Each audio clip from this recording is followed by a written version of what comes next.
मुझे तो अभी तक हंसी आ रही है यार ऑल एलिट रेसलिंग फैंस पे, बेचारों का हैशटैग फ्री अली का ट्रेंड का क्या हो यार। छी यार, डब्ल्यूडब्ल्यू को थोड़ी तो शर्म आनी चाहिए यार, थोड़ा तो ऑल एलिट रेसलिंग फैंस की इज्जत रखो यार, कि बिल्कुल ही कुचल के ही रख दोगे। वैसे ऑलरेडी ये महीना उनके लिए बेकार चल रहा है और बेकार कर दिया।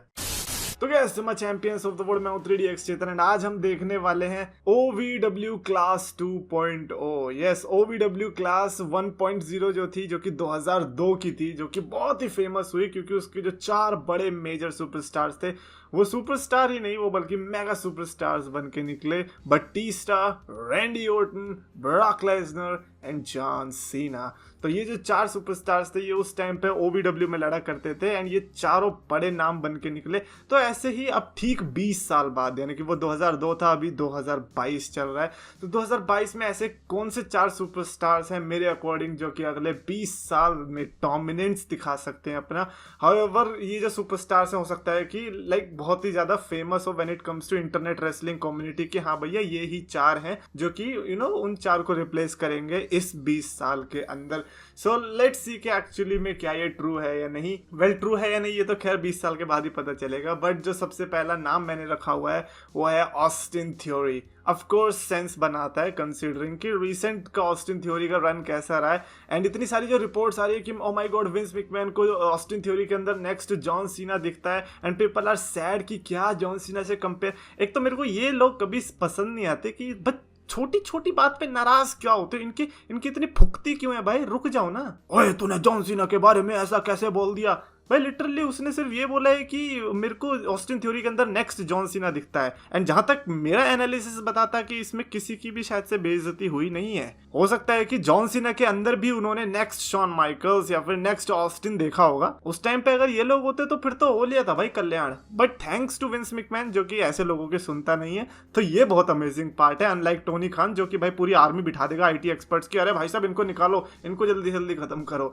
तो इसीलिए ऑस्टिन थ्योरी तो मेरा नंबर 1 नेम है जो कि ऑफ कोर्स जॉन सीना के ही रिप्लेसमेंट में मैंने डाला हुआ है, बिकॉज व्हाई नॉट भाई, मजे लेने में क्या है। एंड गेस व्हाट, उनकी भी पहली चैंपियनशिप US टाइटल थी एंड ऑस्टिन थ्योरी की भी पहली टाइटल US टाइटल ही है। That is going to be interesting. और रिसेंटली जॉन सीना ने जिस तरह से ऑस्टिन थ्योरी को कांग्रेचुलेशंस प्लस धमकी भी दी थी कि देखते हैं भाई साहब अगले 20 साल में तुम कहां पे होगे, वो लाइक उसको प्रूव करने का ऑस्टिन थ्योरी को समय आ गया। बिकॉज ऑस्टिन थ्योरी के पास जब तक कुछ नहीं था ना, आई डोंट थिंक सो कि वो उतना कुछ सक्सीड कर पाते। बट नाउ उनके पास बहुत बड़ा चैलेंज है, रिस्पॉन्सिबिलिटी है और एक धमकी भी है। तो आई गेस उसको रॉन्ग प्रूव करने के लिए ऑस्टिन थ्योरी को मेहनत करनी पड़ेगी। मेरे को लगता है कि वो बंदा कर लेगा। नेक्स्ट जो मैंने रखा है वो है Bron Breakker. Of course Brock Lesnar के कंपैरिजन में मैंने रखा है ब्रॉक लेसनर को रिप्लेस करते हुए। काफी सिमिलैरिटीज भी आपको दिखती होंगी ना, बॉडी वगैरह के रूप में या फिर लाइक किसी के भी रूप में, डोमिनेंस देख लो चाहे कुछ भी देख लो। I guess like Bron Breakker and Brock Lesnar, oh by the way नाम में भी स्टार्टिंग के जो 3 लेटर्स है वो भी सिमिलर है।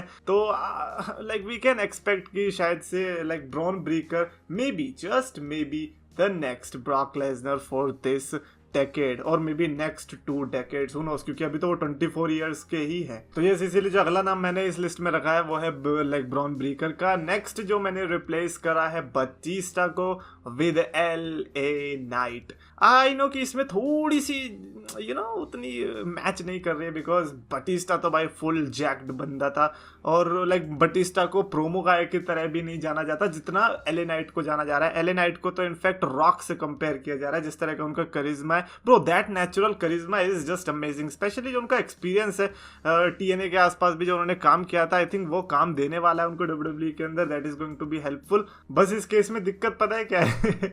Now you are going to say क्या दिक्कत ये कि LA नाइट इज 39 ईयर्स ऑफ एज। आओ भाई क्या क्या क्या क्या क्या हो गया यार। अच्छा मेरी बात तो सुनो भाई, इतना तो तुम मानते हो कि 44-45 तक आराम से बंदा प्राइम एज में खींच लेगा, है ना? यानी कि LA नाइट अगर आज डेब्यू करते हैं तो 5-6 साल आराम से खींच लेंगे। तो बटिस्टा का भी जो प्राइम रन था वो भी तो उतना ही लंबा था, 5-6 साल का ही था, उससे ज्यादा तो था भी नहीं। उसके अलावा तो उन्होंने छोटे मोटे रोल किए थे।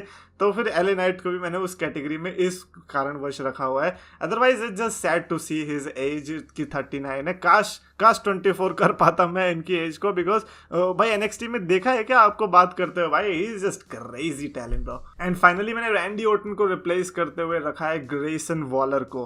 ग्रेसन वॉलर आई नो कि काफी लोग हेट करते हैं, काफी लोगों ने हो सकता है कि कार्मेलो हैरिस को इसमें रखा होगा या फिर टोनी डेंजलो जो है उसको रखा होगा, बट मेरे को आई गेस ग्रेसन वॉलर में ज्यादा पोटेंशियल लगता है, स्पेशली उसका जो पर्सोना है। लाइक जो नेक्स्ट 20 ईयर्स आने वाले हैं ना, उसकी जो ऑडियंस होगी उसको बहुत जल्दी अट्रैक्ट करने वाला है। And he is going to like switch his characters if he wants, और उनके लिए इजी होगा in comparison to other superstars. तो वो ग्रेसन वॉलर के अंदर फ्लेक्सिबिलिटी दिखती है। And of course like Randy Orton का रिप्लेस इसीलिए क्या है, बिकॉज यू नो लाइक उस बंदे की शक्ल ही हील वाली है, तो वो भी रैंडी ऑर्टन की तरह ही तगड़ा हील बनने वाला है। तो यस, ये थे 4 ऐसे superstars, LA night, Bron Breakker, Austin theory and Grayson Waller, जो कि नेक्स्ट 20 ईयर्स में अपना डोमिनेंस दिखा सकते हैं। अब आप कहोगे कि अबे सोलो सिकुआ कहाँ है? भाई वो समोअन है, समोअन को ऐसे नहीं डालते। जैसे रोमन रेंज को देख लो भाई, वो भी तो ऐसे बीच में से कहीं से निकल के आ गया, टॉप स्टार बन गया ना। तो सोलो सिकुआ का भी वही है, उनको हम ऐसे ऐसे क्लास में नहीं डालेंगे, वो डायरेक्ट सीधा वर्ल्ड चैंपियनशिप के लिए निकलेगा। तो ये थे 4 मेरे तरफ से सुपरस्टार। डेफिनेटली कमेंट्स में आप अपने भी लिख के बताना कि आपके अकॉर्डिंग क्या लगता है कि अगले 20 साल किन 4 सुपरस्टार्स के नाम रहने वाले हैं। साथ ही साथ इलॉजिकल कमेंटेटर ने लिखा है कि it's quite awesome to see other women's feud except those championship ones. तो यहाँ पर आस्कर वर्सेस बेकी की बात हो रही है। I kind of agree, but at the same time देखो साशा बैंक्स एंड नेओमी के पास असली कंपेटिटर्स नहीं है। भाई समझ रहे हो, नटालिया और शाइना बेसलर से लड़ना पड़ रहा है। तो मैं बस वही कह रहा हूँ कि आस्कर और बेकी की अगर टीम होती, वो अलग बात है कि बहुत डोमिनेंट टैग टीम बन जाती, but I guess you are right man. In the end अगर फीमेल डिवीजन को ज्यादा बढ़ाना है तो उनको रेगुलर विमेंस मैचेस भी देने पड़ेंगे, जो कि टाइटल के लिए नहीं है, जैसे कि मेंस डिवीजन में होता है। बाबू मुशाई ने लिखा है कि raw after mania should look like this weeks raw. Well technically अगर देखा जाए तो ये भी रॉ आफ्टर मेनिया ही है, बिकॉज रेसलमेनिया के बाद ही देखने को मिल रही है रॉ भी। That's just crazy. बट हाँ, रॉ आफ्टर मेनिया तो बहुत ही गंदी थी यार। मतलब आज के और पिछली रॉ के मुकाबले में कंपैरिजन कर लो, बहुत ही ज्यादा गंदी।